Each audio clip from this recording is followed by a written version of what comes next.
Hello everyone, welcome back to Let's Play Great Ace Attorney. In our last episode, we made it to the pawnbroker shop and met with Gina Lestrade and this fancy pants gentleman with sweet dance moves and a very bad name. Now it's up to us to figure out what the hell he's really doing here, so let's figure that out. And look, the details of the shop have been written down here too. Winterbank's Pawnbrokery, Baker Street, redemption deadline 15th of April, which is today's date. Why would Mr. Benedict have all that information scrawled on the back of the piece of paper? Oh, hello there, Kit. Yes, it's to summon my puppy, Kit. Come on, Kit. Hello there. Info about Miss Lestrade.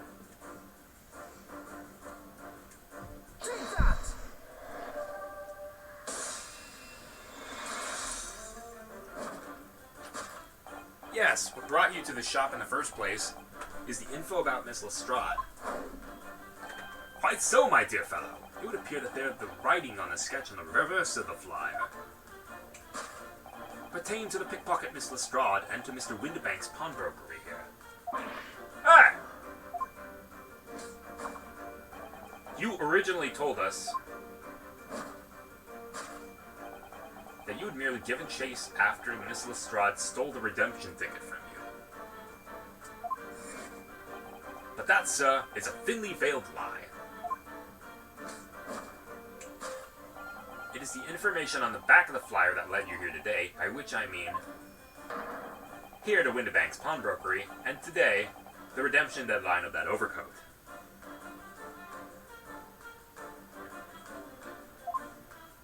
So, you waited outside for the young girl matching the description you have written down to arrive. And you have gone to some lengths to hide the reason for your pursuit of Miss Lestrade. In other words, there is some ulterior motive for your actions. The cane, which you unwittingly clutched to your person, exhibits an incontrovertible contradiction. What utter rot! I've had this for years. No, it's not there. What's a fair rule? It's the metal cap commonly found at the end of the cane, Mr. Naruto. I didn't know that actually had a word. Ah, the bit that makes the nice clacking sound on the pavement? Yes, exactly. Mr. Sholmes is right. It appears to be missing on his cane. But it doesn't actually look broken, does it? No, it doesn't. But the gentleman certainly did recoil when Mr. Sholmes identified the cane as suspicious. In other words, there's some secret about the cane that Mr. Benedict would rather we didn't know.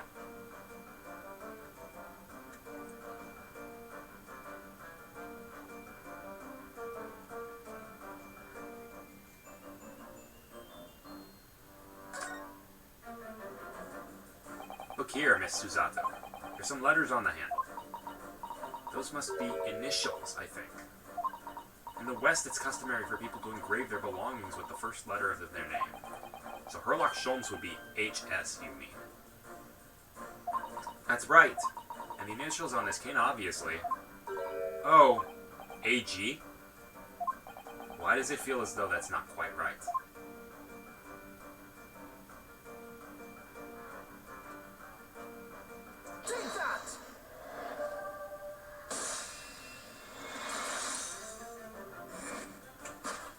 The contradiction of which I speak is, of course, the initialing. A most astute observation, wouldn't you say, Mr. Egbert Benedict? We're led to believe, sir, that your initials are EB. And yet, in a most possessive manner, you have in your grasp a cane-bearing initials AG. I don't know, maybe he likes gold. No, wait. AG is silver. AU is gold. An incontrovertible contradiction, indeed. We do not agree. No! You're wrong! This cane isn't... You said before that you had that cane for years. So don't try to tell us that you just borrowed it from a friend or found it in the park. In short, Though you hold yourself to be a gentleman, you've withheld your true name. Definitely. You recoil, sir. Is something wrong?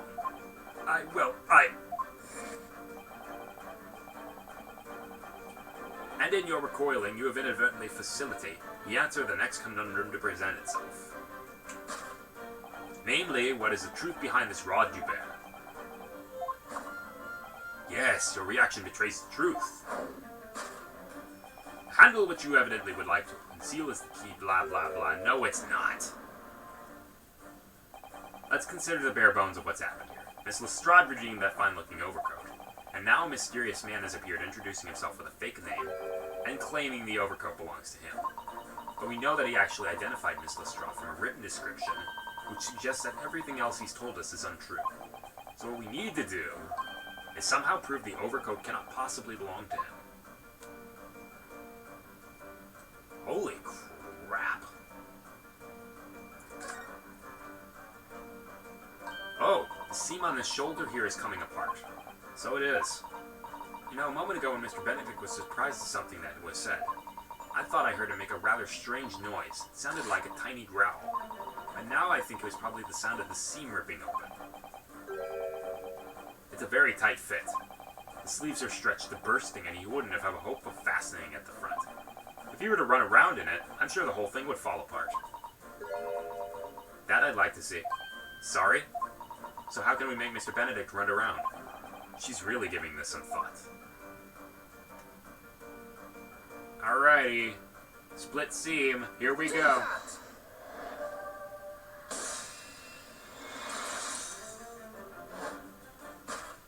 The split seam in which you evidently would like to conceal is the key to understanding this riddle, you see. Yes, because the overcoat is rather obviously a poor fit. Having forced it over your broad shoulders, the seam is already breaking apart. My suspicions were aroused from the outset.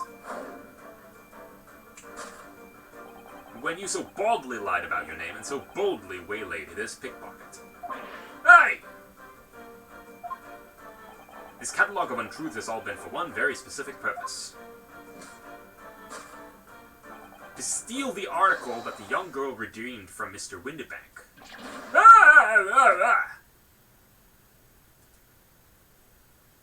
But what really irks me is this. The considerable crime I initially imagined has been considerably curtailed. To abscond with a redeemed item. That's more like it.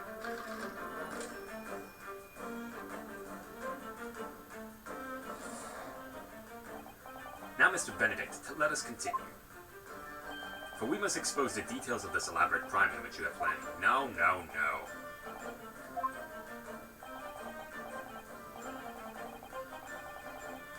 To filch some tawdry article of pawnage. Have you forgotten when I redeemed the article in the proper manner using the watchword? Had I not been the one to deposit it in the first place, how could I possibly have known the relevant details? Ne sais pas. Oh, but the watchword can be discovered. As you are only too well aware, Mr. Benedict. Ah, and your furtive gaze is more telling than I could have hoped. What? Let us consider how one might come to learn a secret watchword relating to the pawned property of another.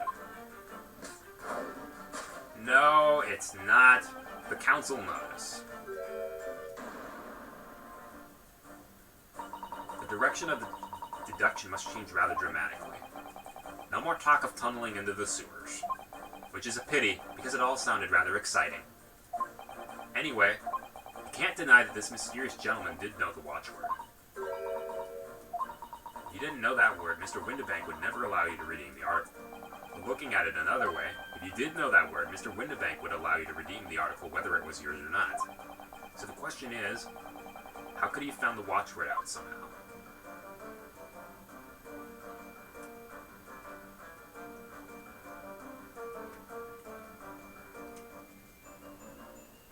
Alrighty.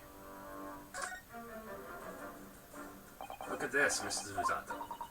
A memo that Mr. Windibank has scribbled to himself. Let's see, what does it say? Oh, Professor!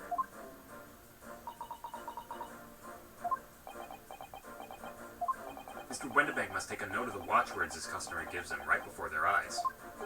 And in alarmingly clear script as well. That definitely wouldn't be the case if that was my handwriting. Nobody can read my handwriting. Oh dear. I don't know where to look. Who knows what other secrets I might see.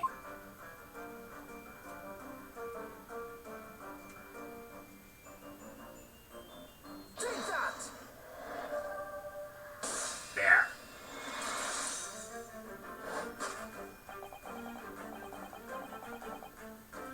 The method is revealed by the notelet on the counter to which your eyes were inadvertently drawn. Yes, the broker here follows the same procedure whenever a customer comes to redeem an article. He asks the customer for the watchword and notes down the response uttered on the notelet he has to hand. Then he consults his ledger and confirms whether or not the watchword matches that of the articles in question. I would expect nothing less of a diligent pawnbroker. But his diligence clearly has its disadvantages. What are you talking about? It is increasingly apparent that you were present in this shop before your accusation against Miss Lestrade. In all likelihood, you followed her inside and then observed her talking to Mr. Winterbank.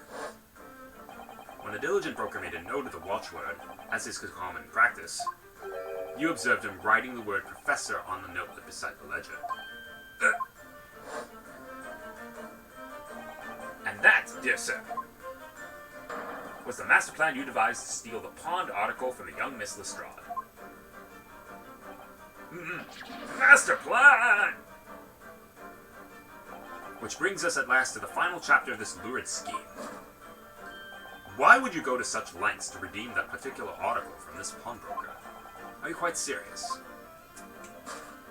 For an ill-fitting overcoat hardly seems to justify the effort, much less a worthless music box disc. Naturally, you had very good reason to make them yours, didn't you, Mr. Benedict? I've no idea what you're talking about. Allow me to present a rather interesting piece of evidence. No, it's not that.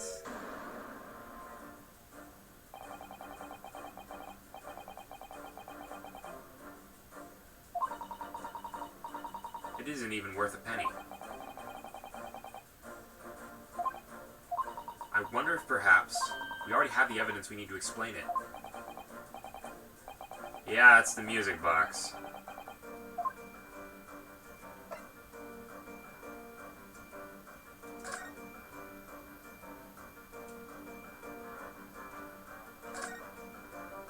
To McGilded. And scribbled a word or two. It looks like somebody's name. For McGilded. McGilded? It couldn't be. It is Mr. Naruhodo. A name I shall never forget as long as I live. Why? Why is his name on this?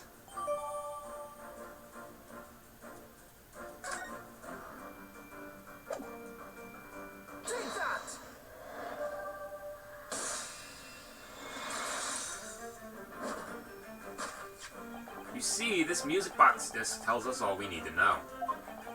What's that on the back? It reads, from McGilded. Alright!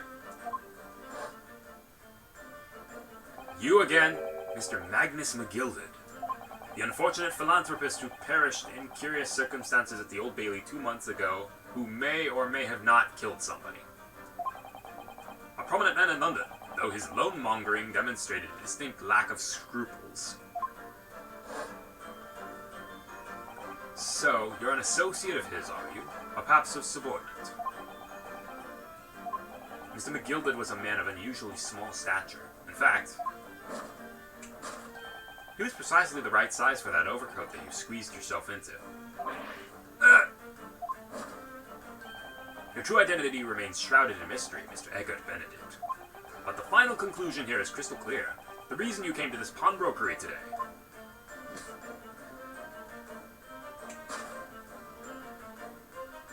was to retrieve an article left behind by the late Magnus McGilded.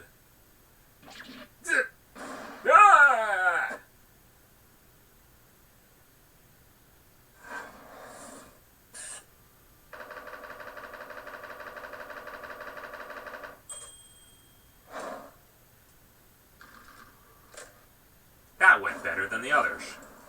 Elementary.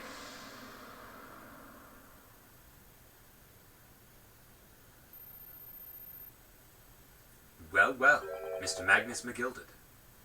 Not a name I expected to hear in these circumstances.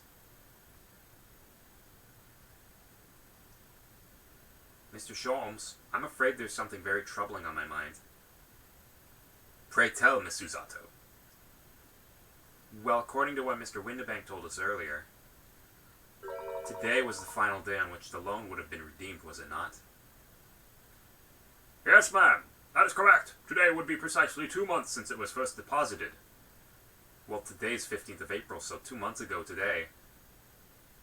Would have been the 15th of February, sir. That's right. It's all carefully recorded in my ledger.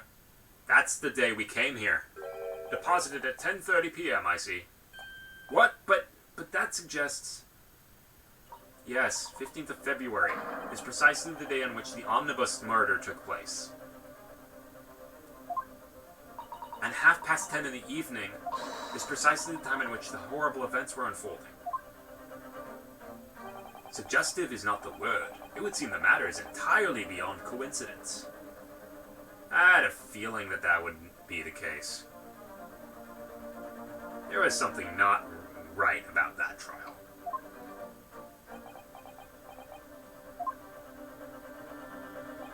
You are, of course, at liberty to make whatever outlandish deductions you choose. However... Holy shit! I must insist you hand over the music box disc now. Okay, this is very much not played for laughs. He's playing for keeps. It would be a terrible shame for you to return to your native land in a box. What do I do? But thou must. He could shoot me at any moment. I hate to give in. What other choice do I really have here? Mr. Windibank. This is my shop. I can't allow any harm to come to my customers. If that would happen... Not you! Him! I should have to take my own life. Mr. Windibank, no. Alright, that's enough. Geez, the police are never supposed to be there when you need them. Inspector Gregson. Inspector? I was right, sunshine. The alarm was raised on one of our dedicated emergency lines. So we got as fast as we could. That was all this about, eh? Oh, praise be, you're here at last. I was moments away from forfeiting my own life in my own establishment. Good, put it down. It would seem you have the upper hand.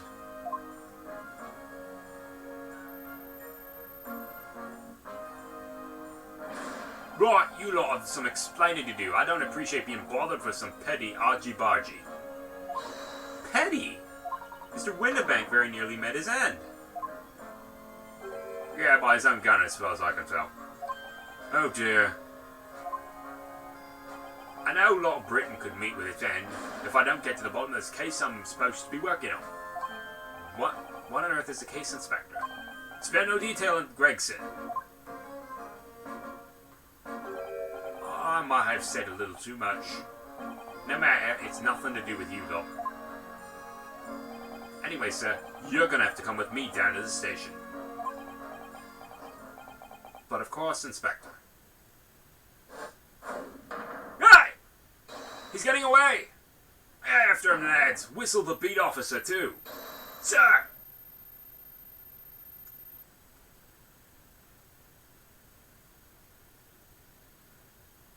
There's been a spate of thefts at pawn shops around here recently. So we fitted emergency buttons underneath the counter for brokers to let us know when there's trouble. Oh, Inspector, I was very worried for a while. Very worried indeed. Now then, Mr. Permanently in Mourning. Oh, yes? I'll be taking that whatever it is that Mr. McGilded's down to the yard, thank you very much. So hand it over. Oh yes, of course. No, don't give it to him. It's mine, that is. Mine. Sorry, miss. But anything belonging to McGilded has to be taken in as evidence now. As evidence? If the police demand something as evidence, my dear fellow, we have no choice but to capitulate. It's all yours, Inspector.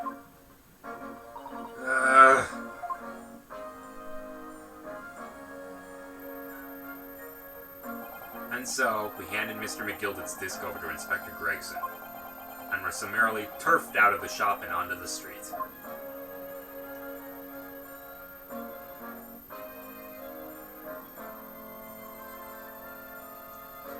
Boy, talk about good timing. We're going to save, and I will be right back, actually.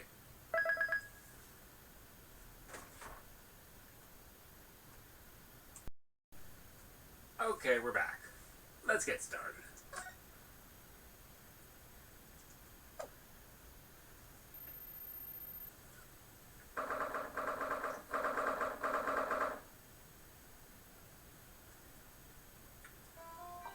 See, that's why I hate grown-ups. All they do is feed you a pack of laws and take stuff away from you. Oh, really, Miss Lestrade? Tell me, is that overcoat keeping you warm? What? Oh my, surely you've given that. Yeah, the deal let me keep it, after I looked daggers at him for long enough.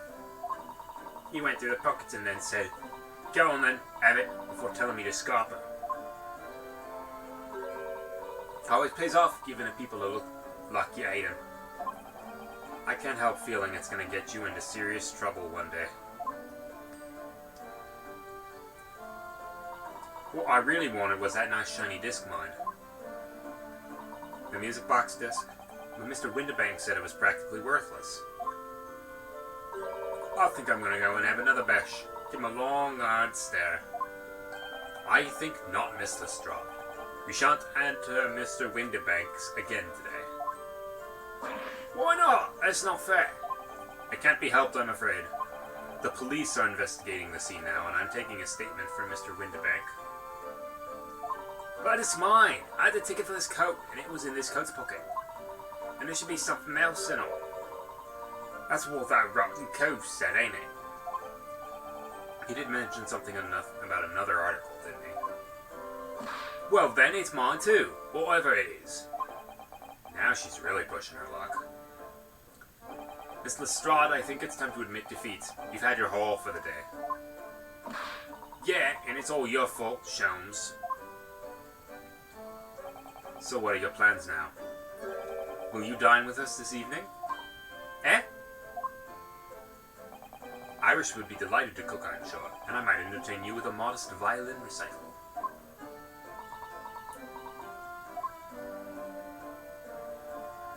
No ta. Oh. Why would I come around to your place, eh? Have you lost your head or something?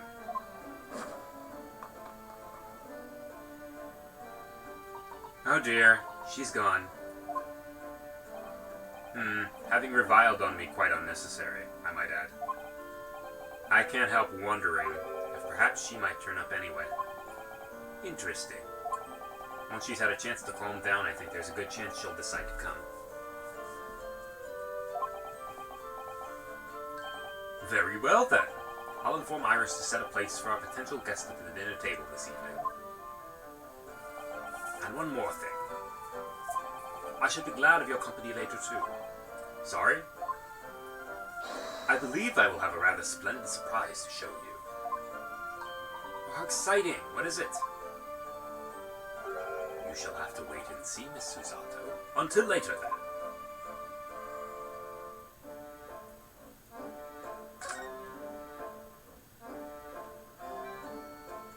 There's nothing really to look at here.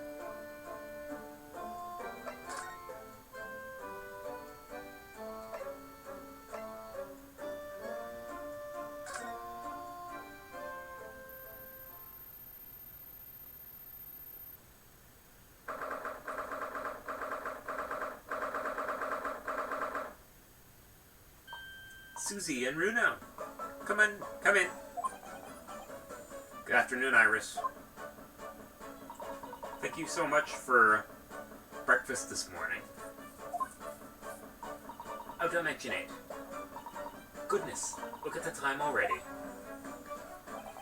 Busy as always? I am. I'm preparing everything for dinner this evening. Already? You're obviously cooking something special, are you? Oh yes, after all, we have a special guest joining us. Guess who it is? Go on. You'll never guess. Look at those little eyes of hers shining. Oh dear, it is awkward when you already know the answer, isn't it? It's Ginny. Isn't that exciting? What a surprise. Yes, that's wonderful news. Iris seems overjoyed at the idea. I can't wait to learn some pickpocketing tips from a real professional. That does sound like fun. I'm not sure that's entirely appropriate, are you, Mr. Naruto? By the way, Iris, what's Mr. Sholmes up to? Hurley? Oh, he's been like that ever since he got back. Hello, Mr. Sholmes. I beg that you won't speak to me. Sorry, I don't know who you are, but kindly take your leave. As you can see, I'm not here. What? I don't know how to respond to that. I do apologize. When he gets like this, he's completely oblivious to everyone. I see. Really, he behaves like a child sometimes, Hurley does. Sometimes? Mr. Sholmes and Iris have something of a parent and child relationship, don't they? Yeah, except Iris is clearly the parent here. Come to think of it, I wonder where her real parents are. What's the matter, Bruno? You have ever such a funny look on your face. Oh no, it's nothing. I know what it is. Why does this girl live here with Mr. Sholmes, you're wondering? Am I right? How? How did you... Oh, Bruno, I can read you like a book. This girl is dangerous. Don't worry, you can ask me anything. I don't mind.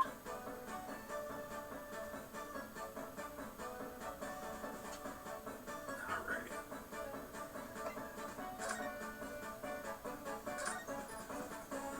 So, by Ginny, you mean Miss Lestrade, the young woman from the McGilded case 2 months ago, right?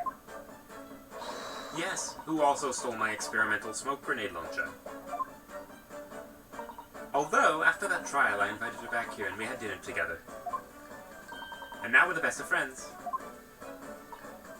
Oh, what a lovely tale.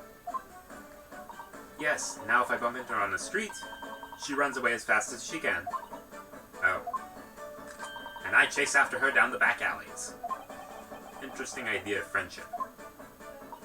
And then I let her have the latest color of smoke grenade I've developed. Oh. There are so many beautiful colors in the world, Ginny wants to make a whole rainbow. I suppose this means you've let Mr. Lestrade keep the smoke grenade launcher, have you? Yes, that's right. I got bored of it anyway. Hurley always reacts the same way when I shoot him with it now. Poor Hurley. Oh, I can't wait for Ginny to arrive. It's been too long since she last came over. I'm so excited. I hope she does actually come.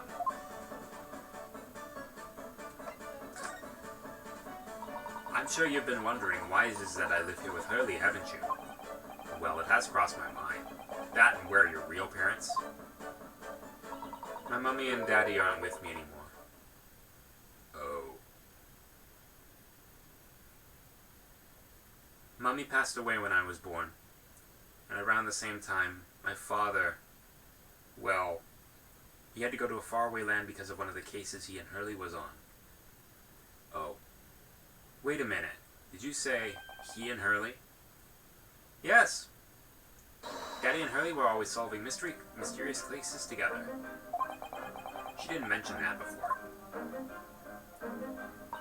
He wrote them all up in his diaries. That's what in the metal chest over there. You recorded them all? So, you mean it's true Mr. Sholmes really did have a partner with whom he tackled some of his most taxing cases? Oh yes, I mean, it's always nice to have one, isn't it? So Mr. Sholmes' partner was your father? Exactly. Hurley told me I wasn't allowed to look in the chest. But that only made me want to look even more, so I opened it up. and found your father's memoirs. Yes, so I asked Hurley, who wrote these? He nearly fell out of his chair. But then he told me, that's when I found out that the author of all those accounts was my father. So Iris's father was Mr. Sholmes' partner.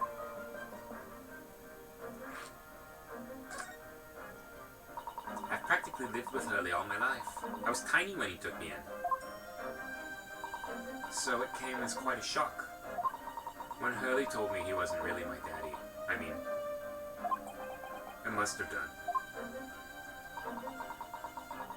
I wonder why Mr. Sholmes told to tell you at such a young age. Hurley says it's because he wouldn't have been able to hide it from me. Oh? Well, having lived with Hurley all these years, you might say that his ways have rubbed off on me. There are some things I can just see. Especially lies. I almost know when people are lying before they open their mouths sometimes. Right. Anyway, I was so fascinated when I read Daddy's diaries. That's what inspired me to write The Adventures of Herlock Sholmes, actually. I always assumed Mr. Sholmes simply told you all those thrilling stories. Oh no, Hurley's hopeless like that. He forgets everything. As soon as he solved the case, it all but vanishes from his mind. Oh, I see. The other day it was so embarrassing. As usual, he totally forgot about the case he just solved. So the very next day, he gathered together all the people involved and proceeded to solve the case again. It's quite a shock for everyone. You can say that again. You share your father's surname, don't you, Iris? That's right, Wilson. Daddy is Dr. John H. Wilson. I learned from his diaries he's a doctor of medicine, you see. Well, that's what prompted me to study and study so that I could earn a doctorate as well. Iris's father went to some distant land, and is a doctor by the name of John H. Wilson. That doesn't bode well. Our court will now hear the trial of Yunosuke Naruhodo. Kindly state before the court the name of the victim in this case. The victim's name was Dr. John H. Wilson. That's right, visiting professor of medicine at Imperial Yume University. And the man who, in the most bizarre of circumstances, lost his life before we just left Japan.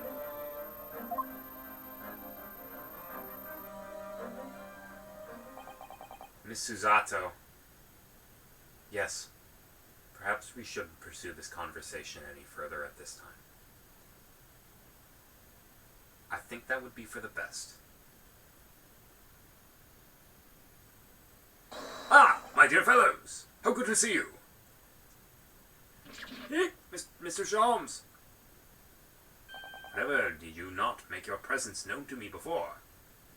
Ah, well, no matter now. So how the devil are you? We've been with you for most of the day. Goodness, really? Do tell me, Mr. Sholmes, is your violin unscathed? My violin? Whatever are you talking about, my dear madam? Never mind that now. I have something far more interesting to show you. Behold, my dear fellows. Another music box disc. No, not another disc, Miss Susato. This is the one Gregson demanded we hand over as evidence. Mr. McGilded's disc. Oh my! Then, what's it doing here? You know, at times, Mr. Naruhodo, I think that though I have an undeniable turn for detection, I may well be even more adept at larceny. Oh, that would be wonderfully exciting. I'd be your pickpocketing assistant. And Runo could be our go-to lawyer if we ever got caught. Right. Plus, Susie has such beautiful handwriting, and she could write all our menacing crime notifications. Yes, I'd be delighted. I'm just going to pretend this conversation never happened, I think.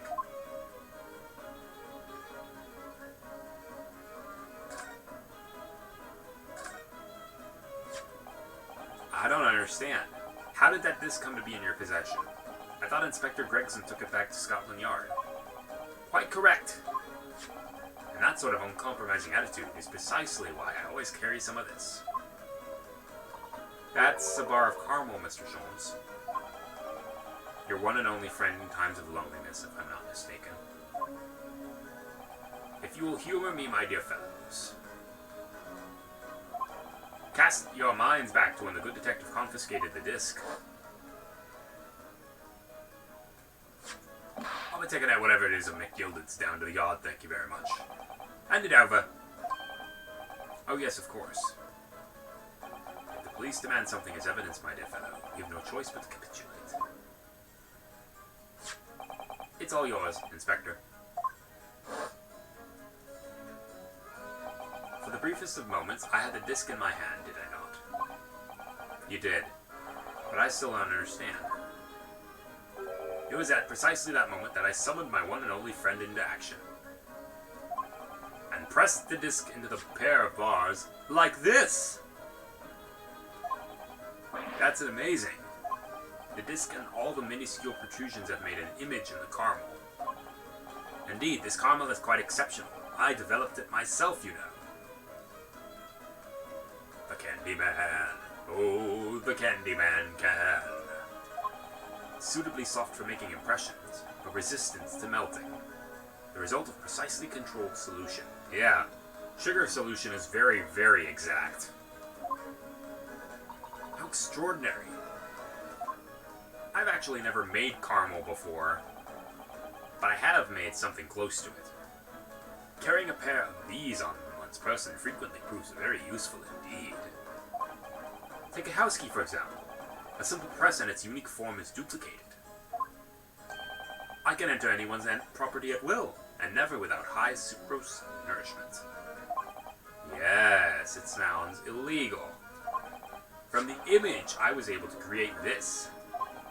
I confess I was most curious to know what manner of music would issue from the disc when played.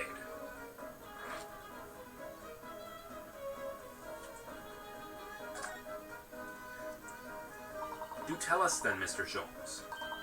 What music does the disc play? Well, unfortunately, I've no idea. No idea? None whatsoever. Are you familiar with the workings of a music box, my dear fellows? No, I'm afraid not. Goodness, you don't know, Runa?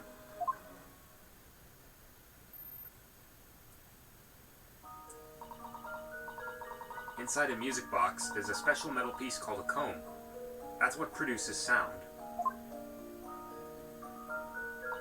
Small protuberances pluck the different teeth of the comb as they rotate past it, making the different notes. The first music boxes to be invented use a rotating cylinder and protuberances on it. But over time, a new type of player was produced, using discs such as these. With that development, the popularity of music boxes spread far and wide, all around the globe. Why exactly? Because the discs are easy to produce, and can be interchanged to facilitate the playing of different tunes. There are a great many firms in Europe now that manufacturing music boxes as a result. It is wonderful to be able to enjoy music, even with no performer is present.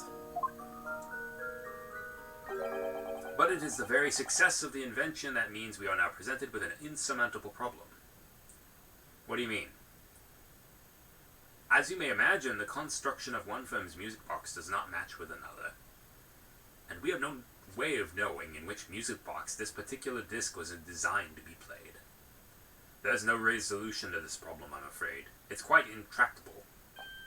I see. So that's why. Naturally, I tested the disc in the few music boxes I have at my disposal. But as you can hear, to no avail.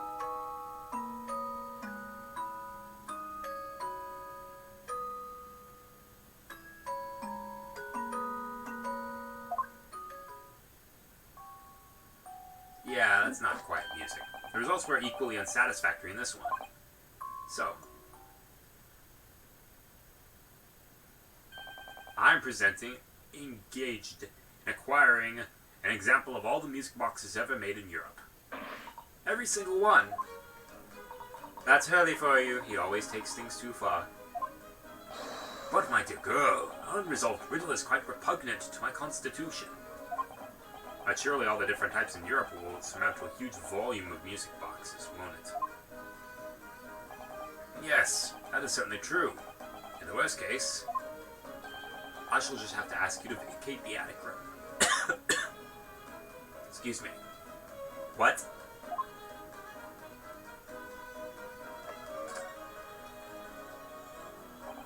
Magnus McGilded, not a name I expected to hear again so soon.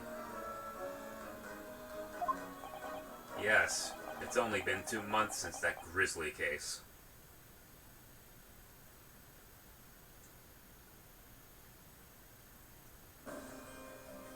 Mr. McGilded perished within hours of the trial's conclusion.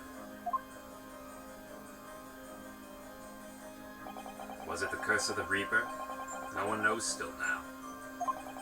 The omnibus was reduced to a pile of ash. Not a shred of evidence remains. And with the man's death, the truth about the murder in which he was so intimately involved was buried.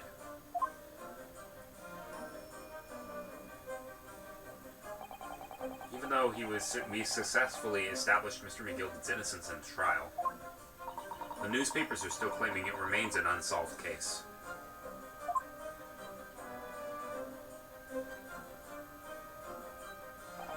The murder of the brickmaker, Mr. Thrice-Fired Mason.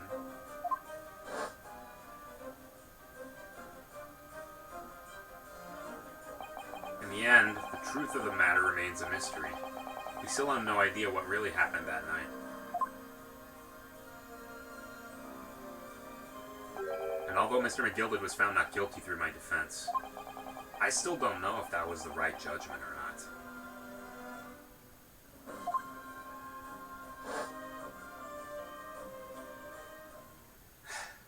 It would appear the case is not yet closed.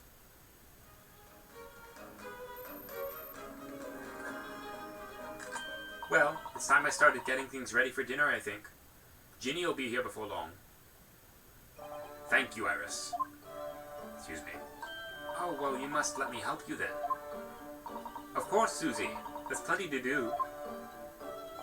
I think I shall investigate the condition of my faithful performing partner. Now then, where did I leave it?